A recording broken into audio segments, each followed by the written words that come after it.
Hello বন্ধুরা, welcome back to my channel. কেমন আছো তোমরা? আশা করছি ভালো আছো। তো আমরাও ভালোই আছি, তোমাদের ভালোবাসায় আমরাও ভালো আছি। তো আজকে হচ্ছে বুধবার। তো এটা হচ্ছে বুধবারের ভিডিও। এটা তোমরা কালকে পাবে, মানে বৃহস্পতিবারে এই ভিডিওটা পোস্ট হবে।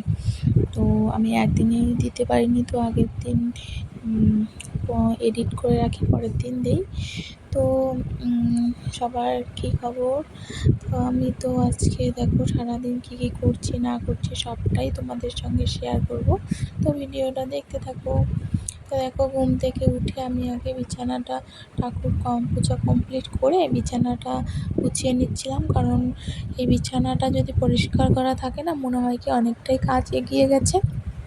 তো দেখো, আমি এদিকে তাড়াহুড়ো করেই বিছানাটা গুছাচ্ছিলাম, কারণ এরপরে আবার খাওয়া দাওয়ার ব্যাপার আছে। ওর বাবা আবার দোকানে যাবে, তো ওকে আবার খাবার টাবার বানিয়ে দিতে হবে। বানিয়ে বলতে, ও তো আম দিয়ে মুড়ি দিয়ে দুধ দিয়েই খেয়ে নিবে। চা আমাদের বেশি একটা খাওয়া হয় না, হঠাতে মঠাতে খাওয়া হয়। তো দেখো, এদিকে ভালোভাবে বিছানাটাকে ঝেড়ে নিয়ে বিছানাটাকে পেতে দিচ্ছি। এরপর ঠাকুর পূজা দেওয়ার সময় আমি অল্প একটু সিঁদুর দিয়েছিলাম, তারপরে ভালোভাবে সিঁদুর দিয়ে নিচ্ছিলাম। তো তোমাদের সঙ্গে সেটা শেয়ার করলাম। আমি কিন্তু রোজ দিনই এভাবে সিঁদুর দিয়ে দুই শাখাতে সিঁদুর দিয়ে প্রণাম করে নিই। আর তারপর দেখো একটা টিপ করে নিচ্ছিলাম। তো এই তো সকালের আয়না দেখা, সারাদিন আর আয়না দেখার সময় আমার হবে না, তো ইচ্ছেও করে না। সারাদিনে এই ক্লান্তিগুলোর পরে না আর ইচ্ছে করে না নিজের জন্য একটু যত্ন নেই বা কিছু। তো দেখো, এদিকে আমি ভালোভাবে জামা কাপড়টা সিঁদুর টিঁদুর করে নিয়ে ভালোভাবে একটু দেখছিলাম। তারপরে এদিকে বাইরে চলে এসেছি। দেখো, আজকে কি প্রচণ্ড রৌদ্র উঠেছে। আর মেয়ে যেহেতু স্কুল যাবে, তো মেয়ে বলছিল, মা আমাকে আজকে টিফিনে আমই দিয়ে দাও।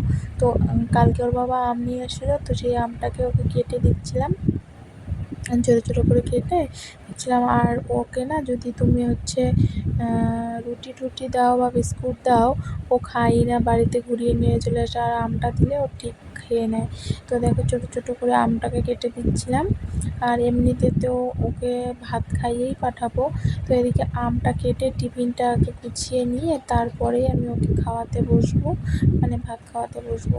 তো এদিকে বললাম, তুই যা তাড়াতাড়ি স্নানটা করে আয়। তো মেয়ে একা একা স্নান করতে যাচ্ছিলো, আর আমি তো ভাত হয়ে গেছে, ডাল সিদ্ধ বসিয়ে দিয়েছিলাম। আর একটা ডিম আমলেট করে দিব, যে ভাতের সাথে খাওয়ার জন্য। আর এমনিতে তো ঘি দিয়েই খাবে।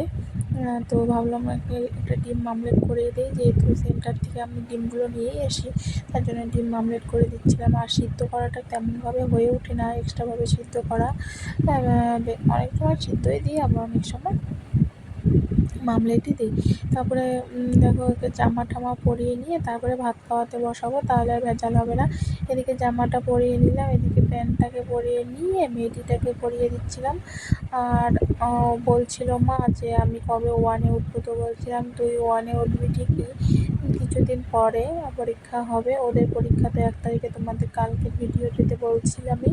ওদের স্কুল থেকে কিন্তু রুটিন দিয়ে দিচ্ছে যে ওদের পরীক্ষা 1 তারিখ থেকে শুরু হবে। তো ভাবছি যে এই কয়দিন আর কি, পরীক্ষার আগে কয়দিন টোটালি আর কি স্কুল যাক, না হলে স্কুলে যেগুলো পড়াবে সেগুলোর মধ্যেই তো পরীক্ষায় আসবে, তো সেগুলো আর পারবে না। এমনিতে কিন্তু ওকে যদি আমি পড়াতে বসি তো ও ভালোই পড়ে। তার জন্য কি এখন আমি সেরকমভাবে মোবাইলটা করতে পারি না, মোবাইলে সময় দিতে পারি না। তো তোমাদের সঙ্গে ভিডিওটা টুকটাক শেয়ার করি আর কি। তো তোমাদের আমার ভিডিও ভালো লেগে থাকলে অবশ্যই একটু কমেন্ট করো। আর আমার যারা নতুন আছে অবশ্যই চ্যানেলটা সাবস্ক্রাইব করে দিও। তো এদিকে দেখো, আমি কিন্তু চলে এসেছি মেয়েকে খাওয়াতে, যে রেডি টেডি কমপ্লিট করে খাইয়ে দিয়ে টোটো চলে আসছে। কালকে কিন্তু টোটো আসেনি, আজকে টোটো চলে আসে। তো টোটোতে করে মেয়ের সঙ্গে আমিও যাচ্ছিলাম সেন্টারে। ভাবলাম যে সেন্টারটা নিয়ে আসি, তো সেন্টারটা নিয়ে দেখো হেঁটে হেঁটে আসছিলাম। আর সেন্টারের ভিডিওটা হয়তো তোমাদের সঙ্গে শেয়ার করা হয়নি, তো দেখছি সেন্টারের ভিডিওটা। তো দেখো, এদিকে আমি সেন্টারে যাচ্ছিলাম। আর সেন্টার থেকে যখন আর কি ডিম নিয়ে আসবো, তো তার আগেই এখানে দেখো, যখন আমি সেন্টারে গেলাম, এই যে আমাদের এটা হচ্ছে সেন্টার। এখানে সেন্টারে দিদিমণি যে সবাইকে ভাত খিচুড়ি দিচ্ছে। আমি যেহেতু ভাত টাত কিছু নেই না, আমি শুধু ডিমই নেই, তো এখান থেকে ডিম নিয়ে বাড়ি চলে এসেছিলাম। তারপরে বাড়ি এসে দেখি কি বর সবজি পাঠিয়েছে, মূলো শাক পাঠিয়েছে, পেঁয়াজ লঙ্কা আর হচ্ছে মাটন, মানে হলো মাংস। তো আজকে মাংস রান্না হবে, অনেক দিন থেকেই মাংস খাওয়া হয় না, তো ভাবলাম কি আজকে মাংস খাই। আর তোমরা তো জানোই আমি অন্নপূর্ণা ভাণ্ডারের টাকা পেয়েছি, তো কী করব বুঝতে পারছি না, টাকাটাকে আমি জমিয়ে রেখে দিয়েছি। আর এদিকে দেখো ভালোভাবে শাকগুলোকে বেছে নিচ্ছিলাম, আর না ইচ্ছে করছিল না রান্না করতে, এত গরম। রোজ দিন যেহেতু আমি সকাল 10টা-11টার মধ্যে আমার রান্না কমপ্লিট হয়ে যায়, সেখানে আজকে অনেকটাই দেরি হয়ে গেল। ছেলেও অত্যাচার করছিল, ছেলে তো ঘুম থেকে উঠেই পড়েছে, সকাল টাইমটা ঘুমিয়েছিল। তো দেখো অমন করতে করতে আর কি শাকগুলোকে ভালোভাবে ধুয়ে কুচি কুচি করে কেটে নিয়েছি। এবার তেলের মধ্যে কিছুটা পাঁচফোড়ন দিয়ে কাঁচা লঙ্কা দিয়ে শাকগুলোকে দিয়ে দিয়েছি, ভালোভাবে মচে গেলে পরে লবণ দিয়ে ভালোভাবে ভাজাভাজি করে নামিয়ে নেব। আর এদিকে দেখো মাংসটা ঢালছিলাম, মাংসটা ভালোই ছিল। তো এটাকে আজকে রান্না করব, আর মাংস আজকে রান্না করব ওই প্রেশার কুকারে। তোমরা কে কে প্রেশার কুকারে মটন রান্না করো অবশ্যই কমেন্টে জানিও।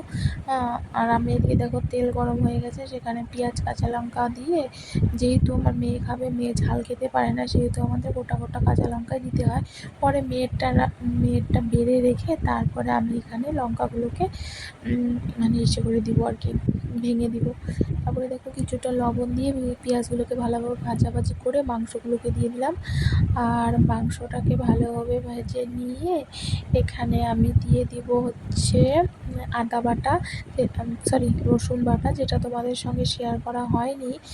বাচ্চা নিয়ে না একদম তাড়াহুড়ো হচ্ছিলো জানো, ওইদিকে আমি ভিডিওই করতে পারছিলাম না, যেহেতু আমি এক হাতে ভিডিও করি আর এক হাতে রান্না করি, সেহেতু আমার একদমই হয় না। তো আমি ভাবছিলাম এবার একটা স্ট্যান্ড কিনবো। তো তোমরা অবশ্যই কমেন্টে জানিও তো কোন স্ট্যান্ড, কীরকম স্ট্যান্ড আর কি রান্নার ভিডিওর জন্য ভালো। তো তোমাদের কমেন্ট পেলে আর কি আমি ভালো একটা অর্ডার দিব অনলাইনে। তো তারপরে দেখো এদিকে কিন্তু আমি আদা বাটা রসুন বাটা দিয়ে দিচ্ছিলাম, দিয়ে হালকা হালকা জল দিয়ে নাড়াচাড়া করে নিচ্ছিলাম, মানে কষিয়ে নিচ্ছিলাম। তারপরে এখানে দিয়ে দিব আমি হচ্ছে জিরের গুঁড়ো। আর তারপরে হয়ে গেলে পরে ভালোভাবে কষিয়ে নিয়ে তারপরে কিন্তু আমি হচ্ছে প্রেশার কুকারে সিটি দিয়ে দিব। লঙ্কাগুলোকে দেখো নামিয়ে নিয়েছি প্রেশার কুকারে, কারণ বেশি ভাজাভাজি করলে লঙ্কাগুলো যদি গলে যায় আর ঝাল হয়ে যাবে, আর তখন মেয়ে একদমই খেতে পারবে না। আর আজকে না আলু ছিল না, কয়েকটা আলু ছিল, সেই কয়েকটা আলু দিয়ে আজকে রান্না করেছি। আর আমি কিন্তু সবসময় তোমাদেরকে বলি কম তেল মশলাতেই রান্না করি, যেহেতু আমার বর একটু অসুস্থ, তো বেশি তেল ঝাল মশলা খেতে পারে না, গ্যাসের সমস্যা, এর জন্য আমি তেল ঝাল একটু কম দিয়ে রান্না করি। তোমরা অবশ্যই কমেন্টে তোমরা অবশ্যই বলতে পারো যে দিদি তুমি তো অল্প মশলা টশলাতেই রান্না করো। হ্যাঁ, আমি অল্প মশলাতেই রান্না করি, এরকম করেই রান্না করি। তো দেখো আমি এখানে ভালোভাবে কষিয়ে নিয়ে এখানে কিন্তু আমি কোনো রকম বাটা টাটা দিইনি, শুধু আদা বাটাই দিয়েছি আর জিরা গুঁড়ো দিয়েছি। তারপরে দেখো এদিকে প্রেশার কুকারে আমি ঢেলে দিলাম, এরপর প্রেশার কুকারে সিটি দিয়ে নিব। দেখো এরকম কেরকম হয়েছে রান্নাটা। তো এখানে ভিডিওটা শেষ করছি, ভালো লেগে থাকলে অবশ্যই কমেন্ট করো, আর নতুন যারা আছে অবশ্যই সাবস্ক্রাইব করে পাশে থেকো। আশা করছি তোমাদের অনেক ভালো লাগবে, আর অবশ্যই কমেন্টে জানিয়ে তোমরা কি এরকম করে খাও। টাটা।